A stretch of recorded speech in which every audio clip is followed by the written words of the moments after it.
Tyler are we going to talk about piss or Ottomans? How about a little piss? Rick, why is there a man shooting piss on our front lawn? I'm sure he'll tell you. I am Pissmaster. Get mugged, I'm addicted to rizzing. Baby Gronk told me that I got mad Riz. Goon with me, join the Sigma Nation. Riz and show him how big your Drake is. Be Gronk for Sigma, then we gel. Hello, everybody, and welcome back to another episode of Sundays with the Sprinkles. Brett Sprinkle here, Brandon Shanahan joining me. I don't think we're going to have Tyler today. He's very doubtful on the injury report right now, it seems. Yeah, some conflicting reports coming out of the training facilities. Would not expect him to participate today.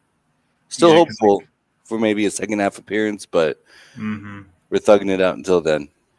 Definitely going to need some Toradol in there, or the Toradol equivalent to a hangover.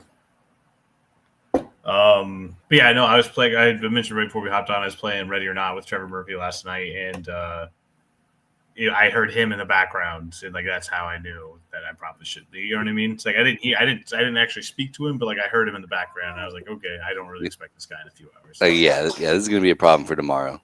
Yeah. Hey, but we're here. You know, week 2 NFL, week 3 college football. Back at it. Also, the boys. Hey, we did a little Ready or Not rating last weekend, and it was actually kind of a blast. Dude, that was. You see, I love playing the game solo player. Like I said, it's a lot more tactical than some of the other games, but like playing it with the fellas, like that's how it was meant to be played. Mm-hmm. The full like the communication and everything. Yeah, dude. Yeah, me and the boys taking on terrorism. Getting mad at some people for just walking into rooms like without even thinking, without using their brain or eyes or ears or anything. Sometimes it's a game where you got to show patience and forgiveness, and of course. you know, that's maybe something this group needs to work on a little bit more. I think there was enough patience going around. You know, it's just a few too many instances where you're like, well, I mean, if you do what you always did, you get what you always got type shit. You know what I mean? Yeah, it is. Shout out Coach Starner. It is just a change of pace to not just go full dig ahead. There's an open door. I'm sure there's something good for me on the other side of that domed. Are we gonna play a little tonight? Yes. Okay, tentatively it sounds like it will look a little bit different. Shout out Terrence Crawford, he's fighting tonight, but that's right. I forgot about that. Okay, so maybe not tonight. Well, we'll still be on. It's just a matter of between like the hours of like 11 to 12:30. How much are we going to get done? Okay, that's cool. Speaking of that, my first broadcast of the week or of the fall season is tomorrow. Ooh. And I wanted to ask you about it's a women's soccer match. I'm not expecting it to be a barn burner. It is 2 bad teams, so who knows what can happen. Teams that aren't playing up to par. Let's just say that, not bad teams, but you know what I mean. I had a question for you. I mean, you practice, right? I'm assuming you practice. Yeah. Do you when you practice? How do you do? What is your system? So I just, especially with soccer's a tough one because that's the sport I know the least, and so it's just watching other soccer games, preferably if it's the same teams that are playing, because I feel like what gets you 75% of the way there is just knowing the players' names, and if you can identify them on the screen, everything else can kind of come after that as far as what's going on with the ball, what are they trying to set up, what are they trying to stop. That kind of thing, I think goes. Yeah, just learning the names could take you a long way. So seeing how they use these players and kind of what player names I need to keen in on. That's so usually you go and watch like game film from the teams you're watching. Yeah. Okay. If possible. Yeah, that makes sense. Do you ever just like throw on? Like, I'm just trying to say, you don't, just for random practice, like you just throw on a random game.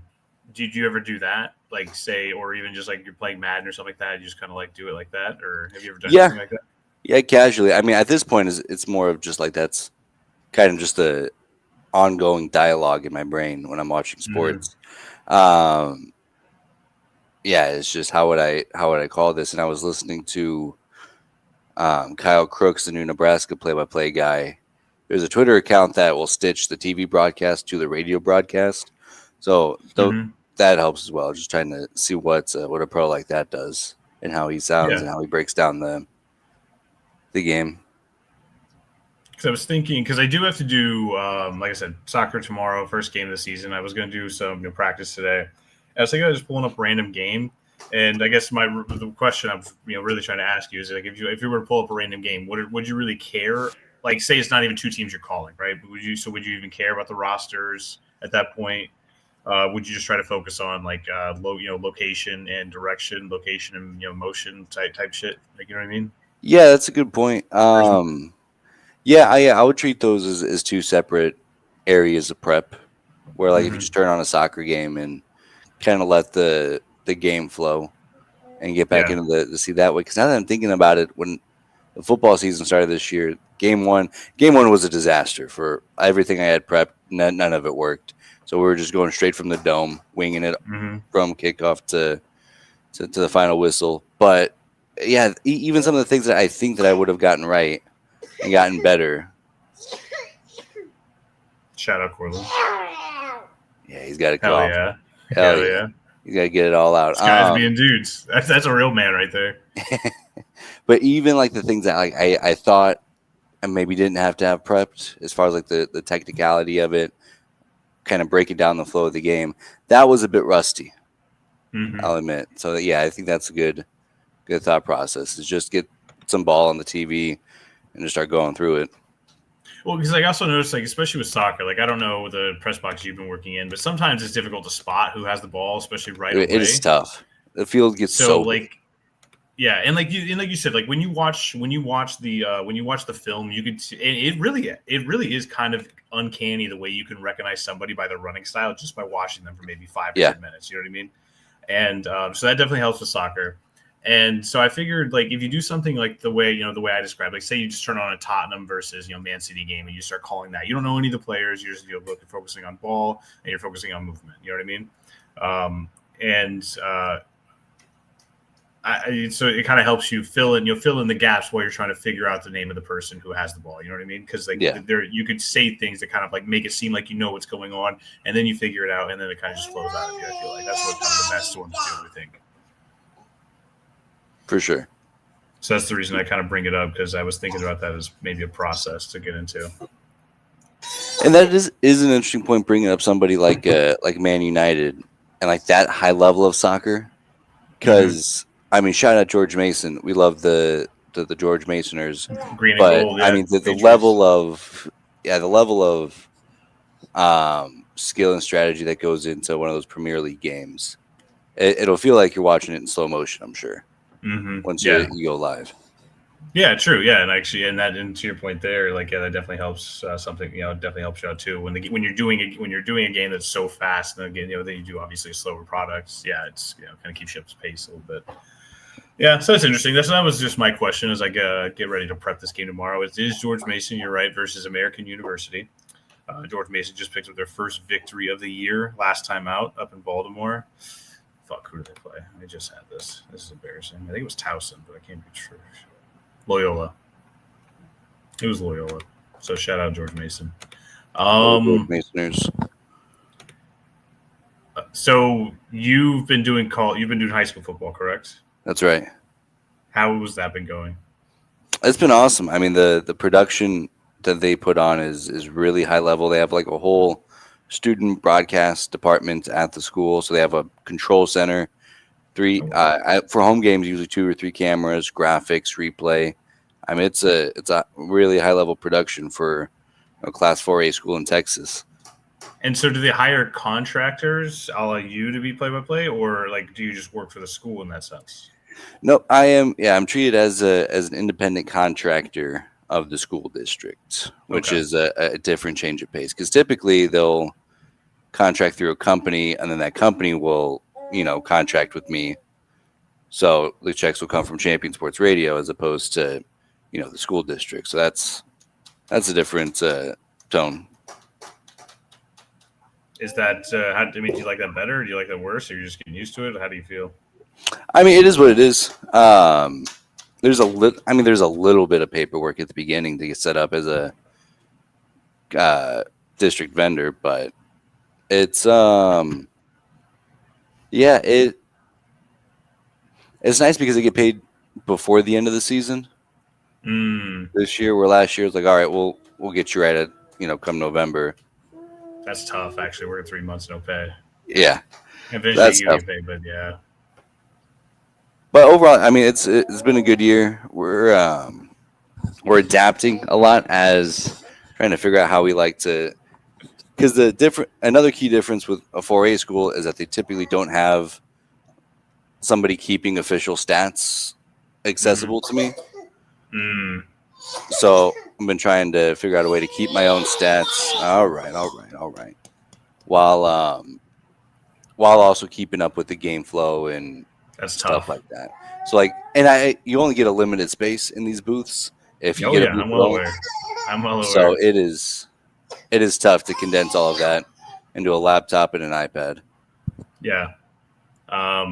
Yeah, I can only imagine keeping your own stats. That's fucking tough because a lot of filler you can do is just reading stats. Like if you don't have anything else to talk about, you just talk about, oh, hey, quarterback, 20 to 25, 15 of his last 16 he's completed. Say that over and over again. People are like, this guy gets it. And it's also tricky because, and I mean, this was maybe more so a case last night, but there was a shot at both these teams. It was a great fuck game. No defense being played. And so keeping up stats was impossible. I'm like, I think this guy has 150 passing yards in the first 6 minutes of the game. Like that can't be right. But also, nobody's here to correct me. Yeah. Even if you are, like, what are you going to do about it? Are you keeping your own stats? I don't think you are. Yeah. I dare you to come after me. Also, if you do have better stats, send them to me. Let me see. Please. Yeah, please, for the love of God, let me see them. Oh, well, Grayson Callaway has 7,000 yards tonight. Boy, I think I added a couple extra zeros along the way somewhere. But that's the best that we got. So 7,000-yard performance. Broke all the histories of the record of all the records in the history of football. You submit them to the state. It's like, no, this is what I had. Like, I don't know. Check the film. Check the tape. Well, speaking of no defense being played, a perfect segue to the NFL. Talking about week 1, Ravens-Bills was an all-time game. What a classic that was. Do you put stock into the leads blown by the Ravens and John Harbaugh? Whichever Harbaugh it is, man, I don't put a whole lot of stock in anything week 1. But I guess just let me ask you this. Did you watch that whole game? Or did you bail like the rest of America did? I did. I watched the entire thing. Yeah, I wanted to watch the entire game because I'm like, oh, well, if there is a great comeback. But when they're down 3 scores with 5 minutes to go, like, there's no way. No, dude. Bill's magic. Bill's Mafia. Let's ride. Yeah, no, it was absolutely incredible. So once they didn't get the 2-point conversion, I thought it was over. And then they did not do that. Then they got the ball back, and then they hit the field goal with Matt Prater of all people. Shout out Denver Broncos. The Broncos actually technically won that game, so it's just kind of crazy. That might have been my biggest takeaways. I cannot believe that man is still alive. Dude, right? He looks like he should have been in prison years ago. Gotta get that man into a nursing home. Dude, it's crazy, but he's still doing it, still kicking it. Josh Allen is incredible. Lamar Jackson did make one of the best throws of that game, though. That 9 route to DeAndre Hopkins down the sideline into the end zone. That was incredible. Just right in the fucking basket. It was awesome. What a play. I talk a lot of shit about how much better of a product college football is than the NFL. That game in and of itself is the argument against me. That game rocked. That was everything that you would want in the highest level of football. Yeah, it was a perfect nightcap to a great day of football. There was a lot of surprises. A lot of teams underperformed. A lot of teams kind of did exactly what they thought we were going to do. Yeah, it was just like the perfect nightcap. And then you get to the Monday night game, and Caleb Williams kind of stinks. I'm not gonna lie. I'm out. I think I'm out on Caleb Williams. Are we sure that Jane Daniels is the best quarterback of that rookie class? Well, first off, no. I've never been that sure. Right. I saw an edit with him looking. What he's like? Fuck. Who did he look like? I think it was Spencer Rattler. I think someone edited him to look like Spencer Rattler or something like that. It was kind of crazy. I'm just saying, I got a lot of flack for saying that they might have some regression last week. Yeah, no, they did not look great. Um, especially they did not look great on Thursday. It looked fine last week against the Giants. The Giants are also fucking going to be one of the worst teams in the league who are already trying to start Jackson Dart. Like, they're already trying to get him in the fucking Dable's like, hey, my job's on the line. Give me fucking Jackson Dart. Let's see what we got.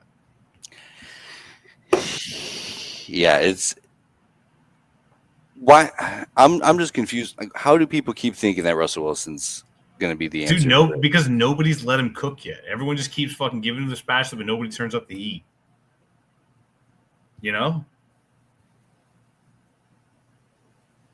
I mean, how many times are we gonna? I mean, don't get me wrong. I love this. I think it's funny. I can't wait to see who falls for it next year. But do you think a team falls for it next year? I think this is the last stop. I thought last year would have been the last stop, unless it's like Seattle that like falls for it again. That would be kind of funny. That would be awesome. Or he ends up back at Pete Carroll in Las Vegas. That would be all time. That's best case scenario in my eyes. For my lore. Who says no? Yeah, seriously. Pete Carroll, fucking Russell Wilson. Let's get the band back together. Marshawn Lynch, why don't you come out of retirement, man? Let's see if we can do this again. You were a Raider once. Once a Raider, always a Raider. Shout out Oaktown. Number 1. Daniel Jones. I'm going to call that an aberration. I just think the fucking Dolphins stink. I'm not too worried about Daniel Jones. Well, and that, like, nothing outside of, Josh Allen's a good quarterback and Lamar Jackson rocks. That and Matt Prater's still alive. Those are the only 3 things I'm really taking away from week 1. Like, there's nothing. It's such a long season. What are we? Well, how am I to make big declaration week 1? I hear you, but I do want to talk about Bo Nix because it wasn't great. The offense didn't look good for the Broncos. We can turn the page over to week 2. Don't get me wrong, but I just want to talk about the Broncos real fast. Tyler said he looked like Mac Jones Jr., and that kind of pissed me off. Okay, so is he running a bit? Because I'm also talking a lot of shit in that chat about Bo Nix, but I'm running a bit. This is all bit. Yeah, I don't think I don't know if he's running I think he's become Brooks' mouthpiece. I think he's just fucking – I don't think he has a fucking original thought. So anything Brooks says, he's just like it's like so far is up his ass. Like whenever Brooks farts, it comes out of his fucking ass. You know what I mean? Yeah, that would check out. Yeah, because it's absolutely preposterous that one bad game. Dude, that's the Bo Nix experience. You can't be good all the time. It wouldn't be fun. You got to have those bad games mixed in there sometimes. And that's where the excitement comes in. He did throw that sick-ass fucking touchdown pass to Cortland Sutton. That was awesome. Yeah. He also threw a fucking pick. He also threw an interception right to a guy, and I don't think there was a fucking receiver near it like a quarter later. That's the Bo experience. Yeah, and I think above all else, like, it didn't seem like – first of all, it didn't seem like they were really committed to the run game and pounding the rock, which, like, you get these 2 running back upgrades. I mean, obviously you lose the best back in the league in Javonte Williams. He's going to go for another 25 fantasy points this week. But you get J.K. Dobbins and R.J. Harvey, who, by the way, both looked fairly fine. It wasn't like that they had stinky doo-doo pants. But it seemed like – it felt like a game plan that you have when you have prime Drew Brees. You're like, we're just going to tear him up from the pocket, easy breezy. And that's just not what Bo Nix is. Because Bo Nix is kind of a psycho. So if you give him the opportunity, he's gonna make some plays, good, bad, or otherwise. He's gonna try to air it out. So if you give him that freedom, he's gonna take those chances, and that's where we saw that ugly interception. That's also where we saw that sick touchdown. But like that is kind of what Bo Nix is, and that's the hope with Sean Payton, is that he can kind of channel that when he needs to, but also like keep him composed throughout the season. And I don't think they did a very good job of that. So long term, I'm not worried at all. The Mac Jones Jr. It's a funny comparison because they're both very pale white quarterbacks, but I mean that's about it. Well, I called Jaden Daniels Desmond Ritter after Thursday. Get Ritter. Bo Nix is, if Bo Nix is Mac Jones, then that means Jaden Daniels has to be Desmond Ritter. That's same draft class. Yeah, that's a fair analogy. I like that. Yeah, thank you. Yeah, but 3 turnovers, not great for Bo. we're looking forward. Hey, win's a win. 1-0 is 1-0. I'm not going to apologize for a loss. We did have 4 turnovers, and they did have 135 penalty yards. But again, we still won the game. You played to win the game. Yeah, won the that's exactly what most of the NFL looked like week 1. Yeah. Turns out when you only play 3 preseason games, you only have a month to train. You don't look as sharp as one might think. Yeah. But we turned the page. We're on to week 2. We already saw the first game played. We've been talking about it a little bit. Commanders getting they only lost by 9 points, but they got the shit beat out of them by the Packers. I feel like. Yeah, that game was never competitive. I thought I turned it immediate after. I think it was the first quarter. I'm like, I gotta watch Wake Forest, NC State. Now, for my argument that college football is a significantly better product, that's the argument for it. Wake Forest, NC State going head to head with Green Bay and Washington. Playoff teams, sure, but that's the kind of shitty game that we end up with. Mm-hmm. Yeah, you need some excitement. You need like a random onside kick in the third quarter. You need them to go for 2 when they're fucking down, 31. Like you need all that stuff. Actually, can we go back to the Bears game against the Vikings? The Vikings. Am I crazy? Was that garbage time management by the Bears? So I've read stories. I didn't actually see it. I was walking home when the last couple of minutes were being played. So to break it down, what happened? So there's a couple of things, and so I got on late, so I don't know the scenario, but going about 3 minutes left in the game, they only have 1 timeout, which signals things aren't going great, especially in a close game. How important those timeouts are. So then the goal is, all right, well, we got to score. I think they're down 10. We got to score twice. We got to go score now, get the ball back, score again. So then first priority is scoring before the 2-minute warning. They don't. They're in field goal territory and are not being as aggressive as they need to if you're going to score before the 2-minute warning. Eventually they score. Oh, no. They do score before the 2-minute warning, but it's like 2:02. So basically on the kickoff, they're going to run out the clock and then the 2-minute warning. So it's a waste. Unless, and this is what Peyton Manning and Eli Manning they were going to jump through the TV again because you can't let them return the kick. So either you got to be so sure you're going to boot it out or kick it out of bounds because who gives a fuck if it's at the 40-yard line? Need to get a stop in 3 plays anyways just to have a chance. Kicks it right to the returner. He makes a fine return back to like the 20-yard line or whatever, but more importantly, burns the 2-minute warning. Then the Bears get the ball back with, 20 seconds left, and it's just a dog shit way to start the year. I didn't know if I'm overthinking something like that where you're wasting the 2-minute timeout or it's the NFL. It's the 2-minute warning. Sorry, 2-minute timeout. Yeah, fucking come correct, dude. Like, I almost jumped through this screen. Sheesh, don't know ball, I guess, but that's like, what are we doing? So I did see Ben Johnson, and he was asked actually this. So now this question makes sense because he was asked about it, and he said he wanted those extra 2 seconds. So essentially, he tried. They wanted to kick a touchback. That was the plan. But I don't think the kicker has a leg to kick it out of the end zone, which is kind of embarrassing in today's NFL. But like you got to know that. Yeah, and you're right, and I agree. And also, you're right. They should just kick it out of bounds because it's the difference of 5 yards. And at that point, it doesn't matter where you are on the field. You just got to get the stops. Or if you don't give a shit about the 2-minute warning, which is the craziest thing that I'm finding here is that he doesn't give a shit about the 2-minute warning. He cared a lot about the 2-point conversion or the 2-minute warning. That's why they kicked it deep. They wanted to get touchback so they could save the 2 seconds, but they didn't kick it deep enough. Yeah. Okay, so that was okay. I guess you got to come up with a better plan than that, then. I suppose. Because I'm also thinking like if you don't give a shit about the 2-minute warning, try an onside kick then. What? Yeah, I don't get it though. But tough look. Maybe Caleb Williams will have a second win with the Steelers and eventually the Jets. Definitely with the Jets. Or the Panthers. Well, I can see him on the Panthers. I can see him a Panthers quarterback. Yeah, I don't know what to make of. Again, it's week 1, so I'm not going to make any sweeping declarations on the death of Bryce Young, but it looks more like what we saw for the first year and a half as opposed to the last few weeks, as opposed to when he's playing the Denver Broncos for some reason.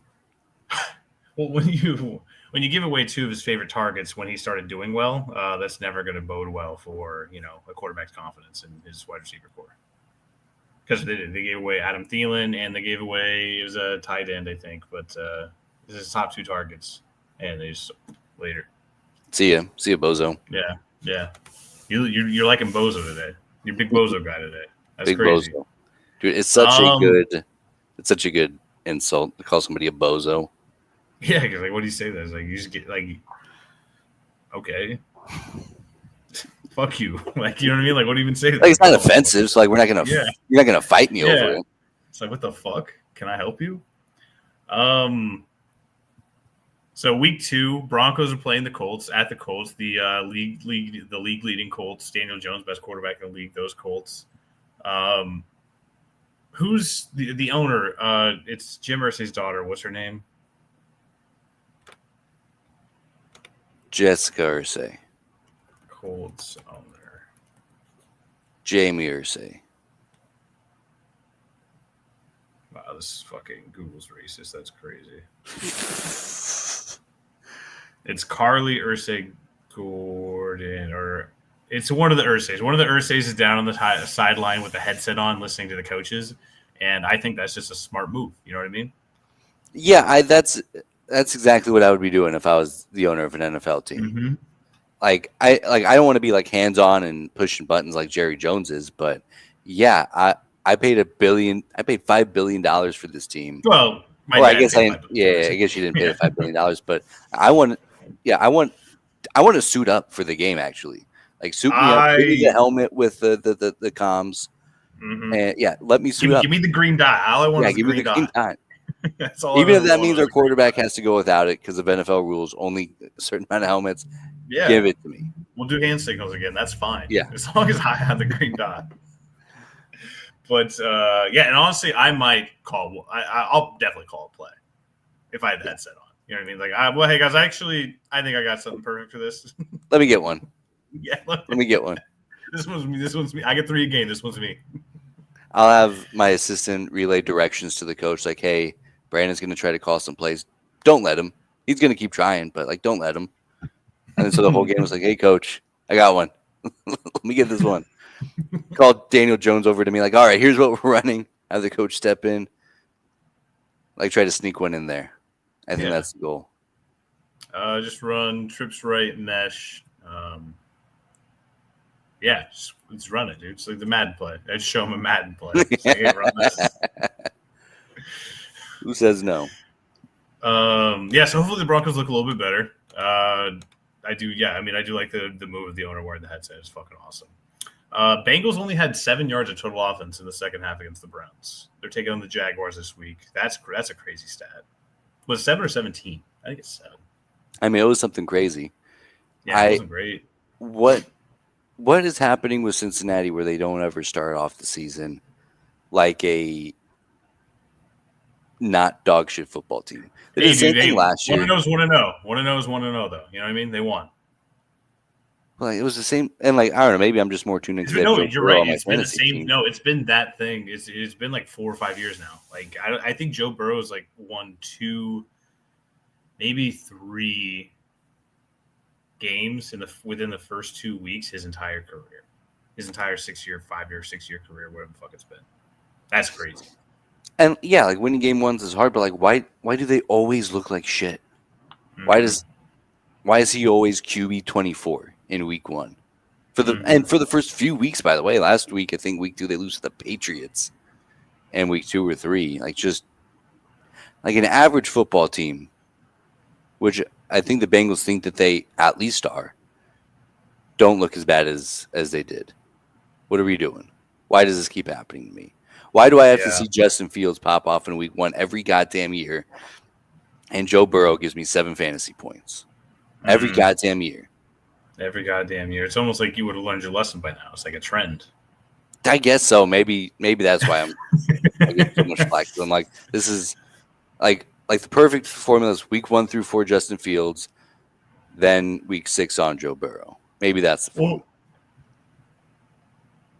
We know how bad that defense is, and the roster is okay. So, like, is it Zach Taylor's fault for not having them ready, or is it credit to Zach Taylor for having them ready by the end of the season because his team that he gets in the beginning of the season is dog shit? I mean, there's some credit there, and that's impressive in its own right. But like you don't even have to look good in week one. Just look average. Yeah, competent. And yeah, everything gets easier from there. Yeah. Dylan Sampson was a revelation for the Browns, though, out of the backfield. Glad I fucking got him. Let's go. Shout out me. At least in one of my fantasy football leagues. I'm in 3 different ones this year. One of them doesn't matter. It's my work league, but still, got to win. What was I looking for? Yes, there we go. Another big game. Yeah, Lions-Bears, really just the two.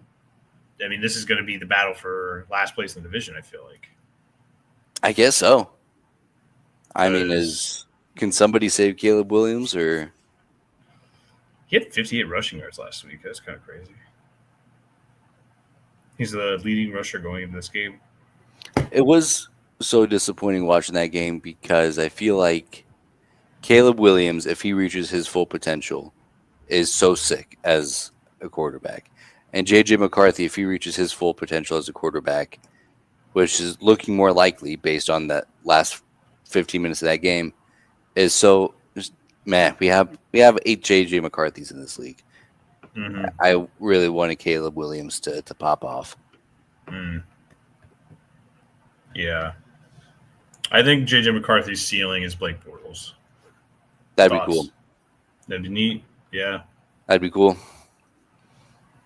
I also think Bo Nix's ceiling is – I don't want to say it. Moving on. Patriots, Dolphins, big who cares. I actually just got a push alert. Dolphins may be shopping around Tyreek Hill. So that's interesting. Don't know how you feel about that. He could be a Chief this time. Well, I guess not this time, but a few weeks from now. That sucks. That'd make me sad. Yeah, wouldn't be happy. Because then you know he's going to be good again. Yeah. Maybe it's time to let Quinn Ewers rip. Let him roll. Let him roll. Saints 49ers, Brock Purdy missing this game. Mac Jones just stars. So I guess we're really going to see who the fuck Mac Jones is now. Is it going to be Bo Nix or is it going to be Mac Jones? I think it's going to be Mac Jones. Like, I've never rooted against Mac Jones, but there is a little bit this week where I'm I hope he actually is stinky doo doo. Yeah, there's some juice, right? There's some juice because if they end up having the same stats, I might. That's going to be a tough job. It's like the Mets have already broken me down to a point where I'm just numb. So yeah, Bo Nix, Mac Jones have the same stats. I think I will just be the broken man. Can I ask a Mets question real quick? No. Well, we can stop recording. Everybody, stop listening. All 0 viewers right now. Stop listening. Yeah, I'm gonna stop listening. What the fuck, dude? Why are they so bad? I don't know what happened. I don't know what happens. Things just fucking imploded. I saw a Passan tweet. And he was right. This isn't a collapse. This is a fucking implosion. It's just top to bottom. Nobody's looked good. Everybody's looked average or shit at the same time all fucking season. The boys just can't figure it out. Pitching sucks doo-doo. It's bad. It's just all bad. It's literally sucked the fun out of sports for me right now. Because now that football season's here, I'm checking the Apple Scores app more, and I have the Mets as one of my favorites. And every goddamn night they're giving up 10 runs a game. I know, or they're blowing leads. It sucks. But hey, baseball's a dumb sport. You can't expect to win it the year you think you're going to win it. You end up winning it the year after you think you're going to win it when you think you have no chance of winning it. You know what I mean? Does that make sense? I mean, we got to see the Texas Rangers win it a few years ago. That was crazy. Yeah, it was crazy. So, and nobody thought they were going to win it. So, and then went right back to being dog shit. Well, yeah, that's true. They got the ring though. They got their ring. Yeah, at this point, I don't even know if the Mets make the playoffs. And at this point, I don't even know if I want them to. So. It feels like they're not going to. I mean, I know they're still in that slot, and they have a little bit of a 2-game lead or whatever. But what makes me think that they're going to hang on to that? Nothing. I mean, they've lost 7 in a row, so the most important month of the year. It's not getting hot. Just go home. Let's take a vacation. Just wrap it up. Yeah, let's get out of here. Bills Jets total is 47.5. Like you said, I mean Josh Allen, best quarterback in the league right now. Justin Fields looked pretty decent last week. Jets were able to get the rushing game going. Did you see that Keon Coleman had a separation score of 0 last week? That's funny. I did not see that, but that is. I mean, so he had 8 catches, 112 yards, and a touchdown, but his separation score analytically was 0, and it's weighted based off of the route and the coverage, blah blah blah. But that's just kind of funny that he just couldn't. If somebody was on him, he wasn't coming off. Well, I mean, does that make it more impressive that he had that stat line? That's a really good question. I'm not sure. Or like, are we disappointed that he got literally 0 separation? Like, which side of the spectrum is that on? Well, I know that a lot of that one tip for- pass to him in the end zone definitely helped. Yeah. I don't know if you had turned it off by then because you're a fucking loser. Probably. Yeah, you probably did. I was watching The Secret Lives of Mormon Wives. Yeah. How was that? Dude, it is. So, okay, so it's not really spoiling it. It's the first episode. But the first episode, they're introducing these Mormon wives. And they're like, oh, this is Taylor. She's a troublemaker. She stirred up all this drama on TikTok because she was swapping husbands with some of the other Mormon wives, which is crazy. But now that all that's kind of dialed down by the time Hulu got there, then at the end of the episode, she's getting arrested for domestic abuse of her partner. And then episode 2 is 8 months later. They skip a whole 3/4 of a year. She's pregnant. She got arrested. And now I guess she's going to be the Bachelorette. Wait, that's the girl that's the Bachelorette? Yeah. Wait, what? Like, who do we need for? Who's going to get us some juice for this latest Bachelorette season? Oh yeah, the girl that just got arrested for domestic abuse. Unbelievable. That's insane. So like, And she's a Mormon wife. Yeah, She was a Mormon wife at least? definitely lacks on the Mormon values here and there, but like the whole thing is just bonkers. And like, this isn't my typical lane. This is just outside of my spectrum of messy television. But I'm captivated just by how bad shit this all is. Because you have the other wives who are like, oh, well, we don't drink coffee. We don't drink hot caffeinated beverages. Of course blah, not, blah, yeah. blah. And she's like, I'm fucking everybody's husband. And my husband's fucking everybody else. And if he doesn't, I'm going to beat his ass. And I'm pregnant again by another man. It is. Shout out Taylor. I'll tell you what, I'm tuned into the Bachelorette. Or the I bet Bachelorette. you will. Sounds like you're fucking locked in. You're dying. I'm locked in. Are you locked in? Seahawks Steelers. Aaron Rodgers 4 touchdown passes last week. Did not see that one coming. What was up with that game? Yeah, that game is just bonkers. Went back and forth. I mean, the final score was 34-32. Steelers were able to come back and win it in the final minute. Jets had a chance to drive. Jalen Ramsey makes that tackle on Garrett Wilson in the game. Crazy game. And Aaron Rodgers turns out, I mean, it's going to be one of those things where, Aaron Rodgers is fucking 42 years old. He's going to be good the first 4 weeks. Then the fucking aches are going to set in. He's going to be ass again. But like in the last, he was never that good in New York. Not one time. Well, he didn't really get a chance though. Like, the whole last season. Yeah, but I don't really. He just he was recovering from an Achilles. Like, it takes.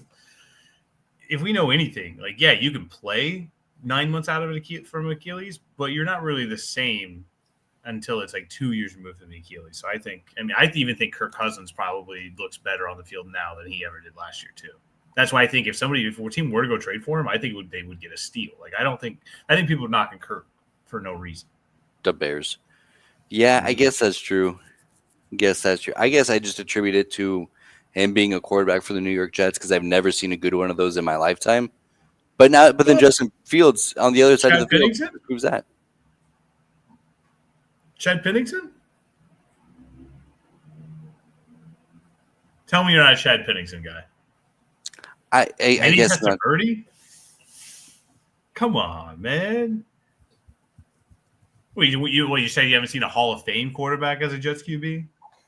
Yeah, I guess I Brett Favre, let that bar a fucking little bit lower. checkmate, All right, bitch. dude. All right, settle down now. Settle down. You won your points. You won your rally. He also won a Woody Award, some would say. So good for him. Yeah. So Aaron Rodgers, really good. There is his first home game as a Stiller this weekend. I need my fantasy quarterbacks to start playing with a sense of urgency. I think because this is another year where both of my fantasy quarterbacks have fucking in our keeper league that not our dynasty league, excuse me, that just completely just shit the bed. Fucking C.J. Stroud 8 points, Sam Darnold 8 points. Like, come on, boys, give me 10 at least. Like, fuck. Well, I mean, I feel like I'm in the same boat, except at least you don't have the whole league eyeing your quarterback too versus Justin Fields every goddamn week. Who's your quarterback too? Well, here's the thing, Brett. He would have been on my bench last week. There's no way I'm starting him over Baker or Joe Burrow. Right. So, like, True. he would have got me 0 points, and nobody would have given a shit. But since I traded him away for admittedly less than market value, then now every single week it's, well, how did Joe Burrow do versus Justin Fields? Are you bummed you don't have Justin Fields? No. No, I'm not bummed I don't have the quarterback who got benched for Russell Wilson. No, I'm good. I'm set. And now I got Bo Nix. Now I'm really sweating it out because now I got 2 quarterback trades that are under a microscope. Yeah, that was. I didn't think that one. I can't believe you gave like Jackson Dart and Baker Mayfield was kind of a big. That's a good deal for Trevor. Yeah, I took a haircut, and I'm fine with that. That's the quarterback of my favorite football team. You got team. your guy. You turned over that. You turned over that post-it note said Bo Nix no matter what. You got your guy. Yeah, and by the way, I've been trying to trade for. I think about this time last year, I sent Trevor a trade request. Joe Burrow and Baker Mayfield for Bo Nix. He still wouldn't do it. Week 2 last year? Yeah, because I was like, okay, well, Justin Fields is him. At this time last year, I'm like, Justin Fields is a freak. I got 3 good quarterbacks. Get rid of 2 of them. Give me Bo Nix. Trevor was like, nah. And that's not even the most egregious trade offer I've given him over the last 12 months. So for us to land where we landed, I'm okay. It's Jackson Dart, I think, is the piece that's gonna worry me because Baker and Bo feels like a fair trade. You get more production out of Baker, but he's older. There's some trade off on both sides, but Jackson Dart, I think, he's going to be a starting quarterback by November. So it's trading 2 starting quarterbacks for Bo Nix. So hopefully Bo Nix, I need him in a more caveman like way. I need him to be good. Yeah. But yeah, see, now that's a lot of pressure you have to have. That's a lot of pressure on you on Sundays because not only you have to worry about Bo Nix doing well for the Broncos, you have to worry about him doing well for your fantasy football team. And that's just a lot. It's a lot of pressure. But heavy is the head that wears the crown. Back-to-back champs. Mm-hmm. It's the lights get bright. You know how that goes. I mean, maybe not. But. I don't know how that goes, actually. I didn't like that fucking laugh at all, you smug prick. Wipe that fucking smile off your face. I take you to the fucking dude. Tonight we're doing the shipping container one, by the way. The one where you take on the sex traffickers. Oh, is that right? Yeah, is that the last mission? Yeah, that's the last mission. Hide and seek. Yeah. All right. Yeah. I mean, we don't have to. I know. Actually, I just remembered you guys have an order you're trying to go in, but I think we should do that one. Well, yeah, because I think we're about done. I think we're pretty close to the end. Well, it's like, I mean, I think we have I don't know if we did the hospital one. Oh, we haven't done the hospital yet. That's one that we spent 8 hours in the hospital and still couldn't get it done. Yeah, that's the one I think I played the most. I kind of know. I know when I'm playing solo, I know exactly what I'm doing each and every fucking stage. I still can't get higher than a B in that one, though. Which entry point do you go into in the hospital? Do you go through the main lobby or? It's the parking garage. Okay. Yeah. Go through there and then kind of work your way, clear that one section of the building, then go up and then, clear the pediatrics wing, then go across the skywalk, clear out that building. So basically you want to finish in the main lobby, essentially. Interesting. Yeah, we always started in the main lobby. Yeah, it's just easier to kind of cordon people off and section things off the way if you go that the way I just described. so you can kind of keep everybody separated and also not watch your flank, not worry about it and shit like that. Yeah, so pull up the mission list. Yeah, we only have 3 missions left: Carriers of the Vine, Relapse, and Hide and Seek. Ooh, fuck yeah! I actually do. I fuck with Carriers of the Vine. That was dope. And this is, I try not to learn about missions before I play them, but like I've seen like little snippets and like screenshots of that mission. I'm juiced. That's a freaky one. Yeah, no, I'm stoked with that one. I was actually going to play that a little bit later today, so okay, yeah, I'll get preps.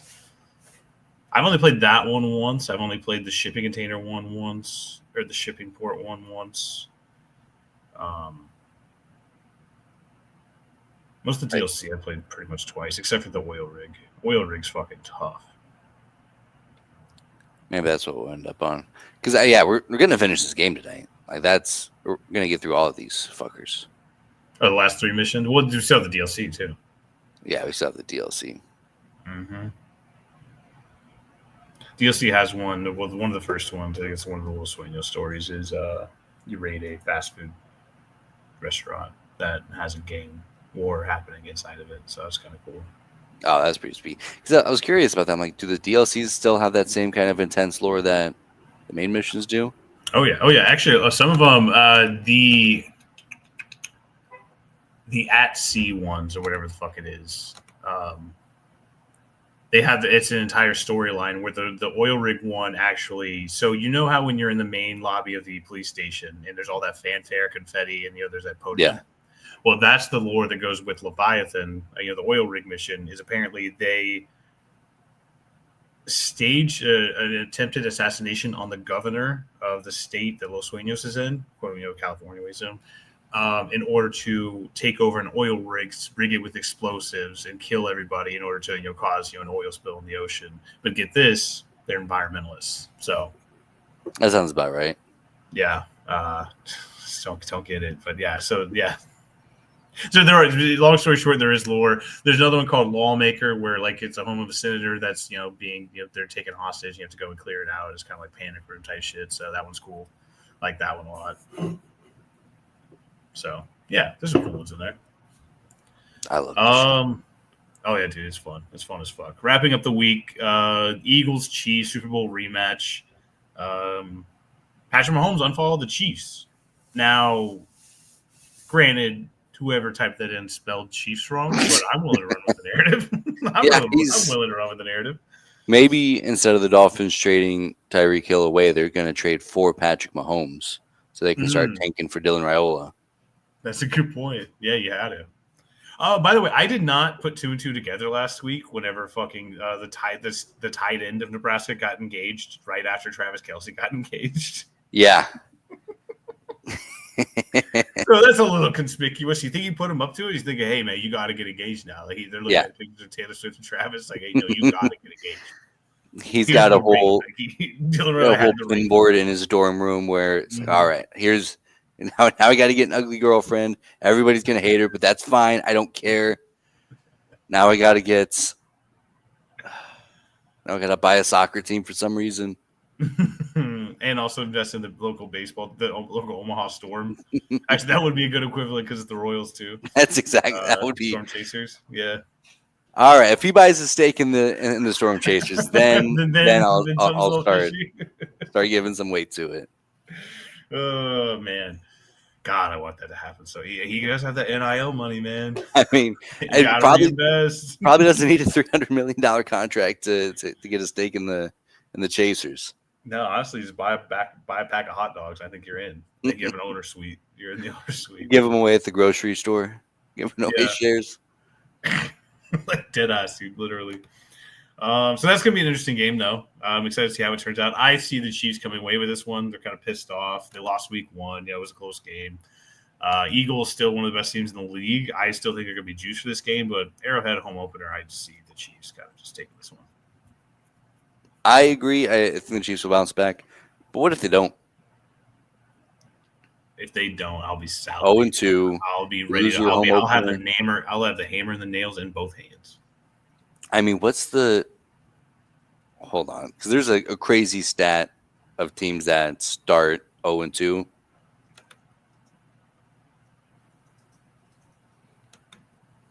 Yeah, but I feel like it's been kind of debunked with the 17-game season now. I guess historically, between 6 and 12% of teams who start 0-2 make the NFL playoffs. Yeah, but that was a lot. I mean, most of that came before the expanded playoffs and before the expanded season.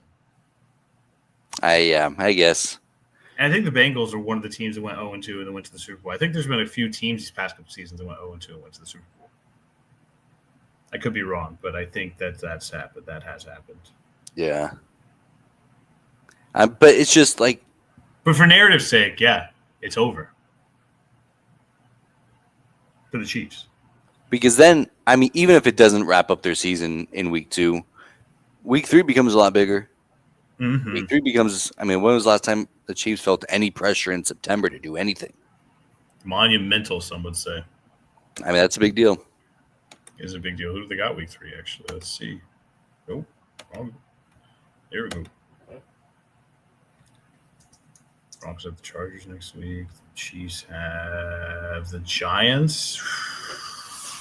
Russell Wilson. If you go 0-3, you lose at home to the Eagles and to the likely Jackson Dart Giants in his first NFL start. Mm-hmm. Monday Night Football too. Yikes! I mean, gotta start updating the resumes, Randy Reed. Yeah, I gotta see what you can get from Miami. Plot twist: they trade Patrick Mahomes. They pick up Quinn Ewers. Quinn Ewers ends up being well. I guess I don't want Quinn Ewers to be an NFL superstar if he's on the Chiefs. Yeah. It's a 3-team trade. Quinn Ewers ends up anywhere else and then becomes a superstar because of Patrick Mahomes and how bad he is. What's this infatuation with Quinn Ewers? I don't get it. He's on my fantasy team now. Okay. It was part of the Bo Nix deal. That's crazy. Yeah, I'm rooting for that too then. all that has to happen is Tua has to keep playing how he is, and then Zach Wilson has to decide not to play football anymore. And then it's the Quinn Ewers show. So QB3 knocking on the door. The worst team in the NFL. Mm-hmm. Hello? Hey, that's the money calling. That's opportunity calling right there, son. You got to believe. I'm holding on for dear life. I need it. Holding on for dear life. Is it? We're almost done. This is Monday Night Football now. Is it kind of weird to anybody else that I guess anybody else. Is it weird to you that the Texans have played 2 NFC teams week 1 and week 2? Because they'll play the Buccaneers on Monday night, played the Chargers, which I thought or they played the Rams on week 1, which I thought was a little weird in the first place. But back-to-back NFC matchups to start the season. Yeah, I think if I was a Texans fan, I'd be a little weirded out by it. I don't know, as an NFL casual, if it makes me feel any type of way. Okay, fair enough. I don't know, it's just kind of jarring. It's kind of like seeing, AL and then, it's like interleague games in April. Do you wish there was more or less interleague play during the regular season? I think there needs to be more divisional play. I think so too. They fucked up making it. Was it 15 games now? 12 games? 15? Because it's such a cool thing in the World Series to see these 2 teams who, or even in the All-Star game, when you see teams and players that don't get to play against each other. And yeah, it's 15 out of 162 games, but still, that's one of the unique things about baseball is that it's 2 separate leagues under the umbrella of the MLB. Yeah. But what do I know? Well, they're going to realign the divisions probably within the next few years. So I think that's why they're playing all the interleague games now as a totality. But I don't know if whenever they do realign, if that means more divisional games or it's going to stay the same and not really matter that much. So I guess we'll find out. I get the vibe that they're going to go more interleague games. Probably. They're going to try to make it more like the NBA and the NFL where it's like, it doesn't matter. Yeah. It's Major League Baseball. Yeah. Which is a bummer. Is CJ Stroud ever going to be fixed? Because I really would like him to be fixed. I think he'll be fixed. Again, my gut's like, nope, he's cooked. But it's also like, that was week 1. I'm not going to put any stock. We don't look at week 1. Yeah, we don't put any stock into week 1. As a podcast, we don't put stock into week 1. CJ CJ Stroud can have an unbelievable season, and nobody will ever give a shit about week 1. I think back to week 1 and week 2 last year. Bo Nix forgot how to play football, and then he ended up almost chasing down Jaden Daniels for the Rookie of the Year by the end of the year. Had the best Did he season of a forget, or bunch. was it a ruse? Huh? Did he forget, or was it a ruse? I hope it was. It looked like he had. It looked like he was trying his best, and he couldn't figure it out. Like, how does the defense always know where I'm throwing this football? I'm looking right at the guy. How do they know? How can they tell? I'm being so sneaky. And But then, he just does, all right, it's Bo mode time. And then he just fucking lets one rip right into the arms of a safety. Just Bo mode. I'm not too worried about CJ Stroud. I think he'll be fine. He's got a young wide receiver core. They'll catch up. All right, last game, Chargers Raiders. Geno Smith threw for 360 yards on. That's crazy. Last weekend. Brock That's Bowers, 5 receptions, 103 yards. Yeah, that didn't make me feel great. So that's crazy. So this is actually, I think this might be a pretty good game. Chargers, Raiders 1-0. Raiders look pretty good. They did play the fucking Patriots. So, I don't know how much stock you want to put into that, but, But I didn't think it was possible for Geno Smith to play that good. See, it's the Pete Carroll effect. Every time he's with Pete Carroll, he just fucking levels up and transforms. I guess so. What you heard about me? Is that a target for Tyreek Hill? Maybe. Actually, maybe. I see him in Vegas, man. Who do they have wide receiver wise? Let me look at this fucking. Actually, I don't care that much. Hey, Brock Bowers. That's all that matters. Yeah, fucking pathetic.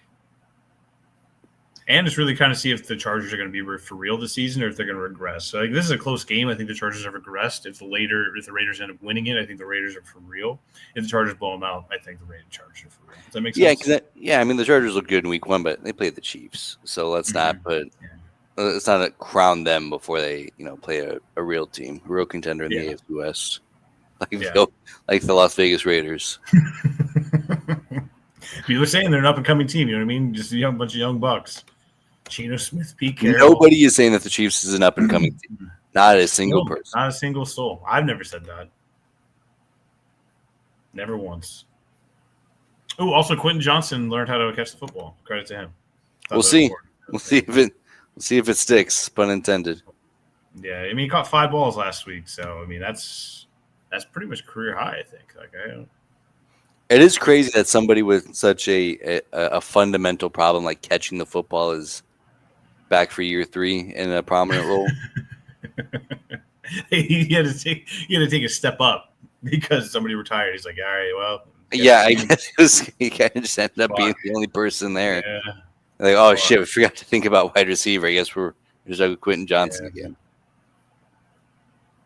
That's all I have. Oh, actually, I did have one more thing to mention with the Broncos game last week. Talanoa Hufanga, so much fucking fun. What a fucking beast, dude. He's so fun to watch. God, I forgot what it was like to have like a good safety, like just a box eater. You know what I mean? Just someone who just loves being up in that box. It's like Kareem Hunt without a personal foul and getting suspended every 3 weeks. Not Kareem Hunt, Kareem Jackson. Yeah. KJ. I knew what you were talking about. It's funny. I miss that guy. Like, I know he fucked over the Broncos regularly. A lot. But it was almost always worth it, I thought. Well, who was the guy before? It was TJ Ward. Yeah, but he was a dog. That's no fly zone. I had John Lynch at some point. Mm-hmm. Champ Bailey, that was my dude. Oh my god! I would always playing backyard football. I would always play like Champ Bailey, meaning I would play like 8 yards off and just get down to that low stance, then just fucking charge the route anytime they fucking try to run a comeback. Dude, that was my shit. And then I would just fucking swat it down and just do the Champ Bailey finger wag. Oh man, I'm getting goosebumps. Chills. Yeah. And then somebody would start gashing me because I'm playing, I'm playing so far off. Somebody's saying, get up on him. And it's like, dude, Champ Bailey, bend but don't break, baby. Just wait. Yeah, just wait. They would score. Yeah, they would score. We waited. Nothing happened. I was showing Kat all the Aqib Talib fights on YouTube. Chain snatches. Yeah. This is the One of my favorite dudes ever. I mean, all-time favorite graphic was it's Michael Crabtree up in the owner's box. He's just like chain stolen by Aqib Talib.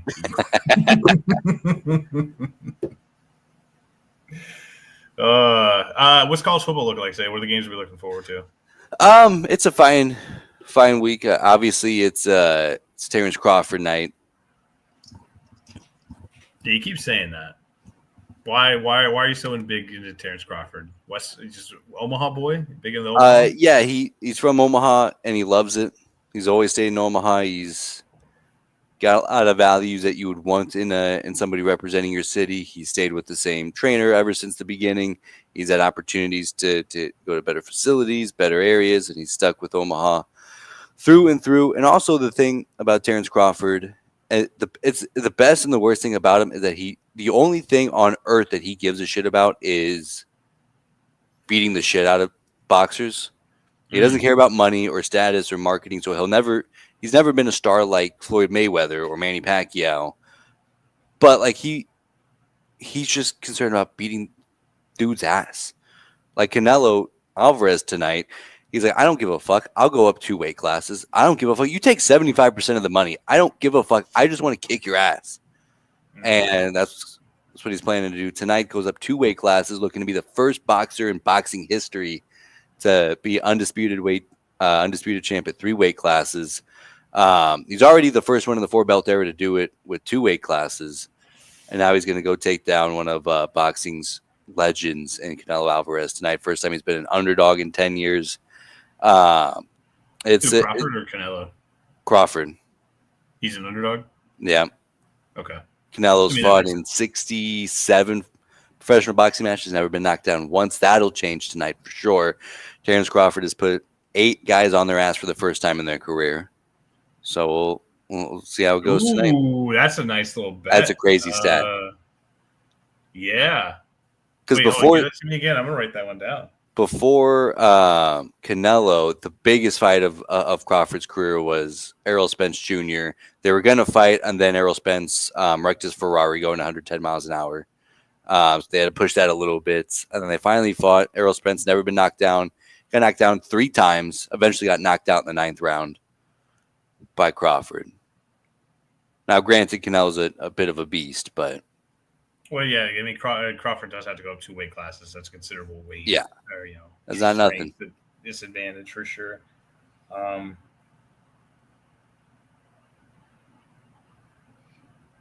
Also, real quick, while we're talking about college football, did you see the final play of Wake Forest versus NC State?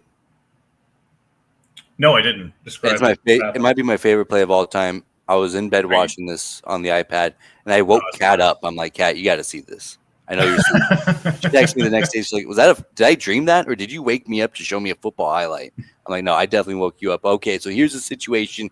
It's 4th and 10. Wake Forest, deep in their own territory. They're down 10. They got to get a score. They got to get a lot to go right. But it all starts here. Play 4th and 10, game on the line. Quarterback steps up in the pocket. Oh, no. That guy's hands. Oh, not the dick. He didn't even react too. That was a strong dicking.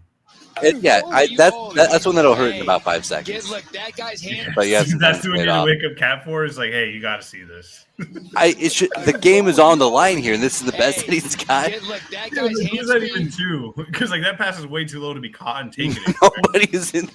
Like he said had no idea he was there. That guy's hand speed.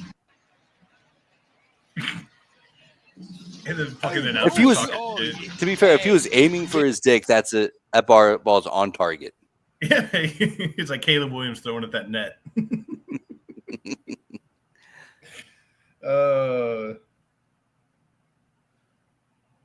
Time in their career. You said 8 times? I think so. I'll have to find the specific number, but Nebraska football obviously playing today. They got Crawford shirts on. Oh, so not focused on the game. That's tough. I mean, Iowa's flocked in. This is a get-right game for Iowa. Boys are going to start looking good after this. We are missing our 2-3 top offensive stars, so the offense might look a little lackluster today, but we'll pick it up. It's the next man up mentality. Next man up, that's it. Mm-hmm. And also worth mentioning, about Canelo Crawford. It's on Netflix, so it's not even like behind a pay-per-view paywall. Ooh, that's okay. So I'm gonna watch the fight then. That's dope. I didn't know that. Trying to see where exactly this. They had like a tail of the tape graphic. Oh, there it is. Nope, that's not it. Maybe it is. I'm in a blender.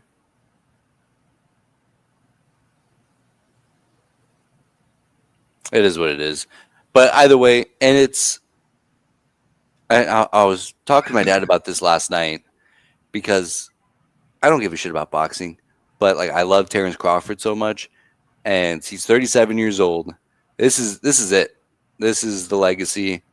Everything that I've gotten to see and digest, and all the he's made me a lot of money over the last 10 years. By the way, Terrence Crawford by KO has been a money factory. But with that said, like this is it. This is the last I'll ever give a shit about boxing. So like this is the peak of my boxing fandom. It'll never be as good as it is here. Okay. I mean, if Tyler was here, if Tyler was awake, if Tyler was alive, he'd talk about how much our grandfather loved boxing and how much he would have loved this fight. But I guess we'll never hear Tyler say that. So sorry, Louis, you don't get the tribute you deserve because Tyler's not around to kind of put that out into the ether. Louis would have lost his fucking mind. He wouldn't have been able to sleep last night. Louis would have got out of bed and went to the living room for this fight. And that's a big deal if you know Louis. Trust me, and I know Louis. Louis 10 toes down. He's not sitting down for 3 hours. Hey, 10 toes in the grass, man. Yes, hey, bad back be damned. I'm sitting on that fucking recliner 30 feet from here. Dude, you would see Louis make movements that you've never even thought possible. He would throw hands too. He's still got quick hands for an old man, So like Louis, I didn't know you had the cartwheel in your bag, but now he's doing back handsprings in the front lawn. Are you playing any other video games right now? Or is he just Ready or Not? It's Ready or Not. There's a little bit of college football still, but not. I did see the update. They finally added the black unis for Nebraska, which I don't know why they weren't in there already. Yeah, I know they just announced those like right as the season was getting underway. But I thought those were always a thing, or maybe these are new iterations. Wait, there probably are new iterations, but new iterations. Okay, that's sick. That's all I got. Do you have anything? Anything else on your mind? Anything else you want to talk about? Any other dick shots that you were waking your wife up at 3:30 a.m. for? The dick shot's great. That's an all-time dick shot. Mm-hmm. Couldn't have been a better dick shot. But for that's the game's over because the ball hit that ref in the dick. Like, the game's over. That's not a first quarter dick shot. That's literal ball game. Like, that's the literal ball game. Over. The ref called ball game. Like, it's the whole, like, that's I still can't wrap my head around it. So, no, it doesn't get any better than that. I don't have anything better than that. Go Big Red. Go Big Broncos. Go Big Bo Nix. Go Big Not Justin Fields. Go Big Not the Hawkeyes. And also, like, no offense. I mean, I'm just don't go Mac Jones. Yeah, go not Mac Jones. Just for this week. Yeah, go not Mac Jones. Yeah, just for this week. Also, would be good for the Brock Purdy agenda. Would be good for the Brock Purdy agenda, which, by the way, we should talk about the Brock Purdy. Speaking of Brock Purdy agenda, that played in the basically win in the game against Seattle. Yeah. That was a prayer and a half that fucking tight end made his first catch of his career on. Also, some more fantasy lore. I had the number one waiver claim spot because I had the last pick in the draft because I won the championship for the second year in a row. I got hey, good night, everybody. But so I put in a claim for him because I have George Kittle. George Kittle's dead, but I didn't get it because of the Bo Nix trade. It gave me an extra player, so I didn't have room on my roster. So I lost out on him. So definitely go big, not that guy. I don't know what his name is, but I need him to flame out. Okay. And my Troy Franklin acquisition is looking spicier and spicier by the minute. That was a good one. Yep. Watch out. Grace needed a wide receiver that actually had a pulse, and I needed just a wide receiver that I hope would get good one day. Need a lottery ticket. Mm-hmm. That's another thing too. Talking about our fantasy football, like I was talking to Grace. Like Grace is going to lose a lot of games this year, but her team is considerably better than last year. Like she has a lot more pieces. It's just like Luke's team is stacked. I was so surprised I beat him by like 0.5 points. That was a close game. Fun. Shout out DeAndre Swift, never a doubt. Yeah, so league, it's gonna be a good year for the fantasy. The year 2 dynasty, I think it's gonna be a good year. I think it's gonna be a fun year. I think so too. And the next year you'll have the storyline: how do we defend the 3-time champ? No, that's not happening. It's not happening. What if it does? Then we'll call in the fucking National Guard and have a federal takeover of this league. I think there would be a genuine Get all the coup riff-raff if out you of guys had here. to deal with me as commissioner for another year. Like, especially like trading all the fucking brouhaha you stirred up trading Justin Fields for a 4th round pick and then winning this fucking championship. Yeah, there's something fishy going on here. well, and that's the cool thing is because I don't think those trades matter at all, and whether or not I win the fantasy football league. Probably not. But I got that 4th round pick. Watch out, dude. 3-time champ, and I got 2 4th round picks in the draft next year. Watch out. They don't want to see me coming, bro. Well, all right. This is it. This is finally it. Good night, everybody. Have a good one. Shout out Terrence Crawford. Shout out Bo Nix. Shout out Troy Franklin. Who let the dogs out? Why is it illegal in 49 dumb states besides smart West Virginia to have sex with a dog? I actually don't know why sex with a dog would be of anyone's legal concern in any state. So there should be no laws about it. It's an interesting area where I don't understand why there are laws about it. This is... Just say that video is wild. The edit that you made is wild. I love it. Just all time insane. The dog Lincoln just there, just hanging out, looking super nice, and just the dog fucking talk in the middle is insane. Yeah. Okay, we're done. Big man blast stories. Big man blast stories. Big man blast stories. Big man blast stories. Big man blast stories. Big man blast stories.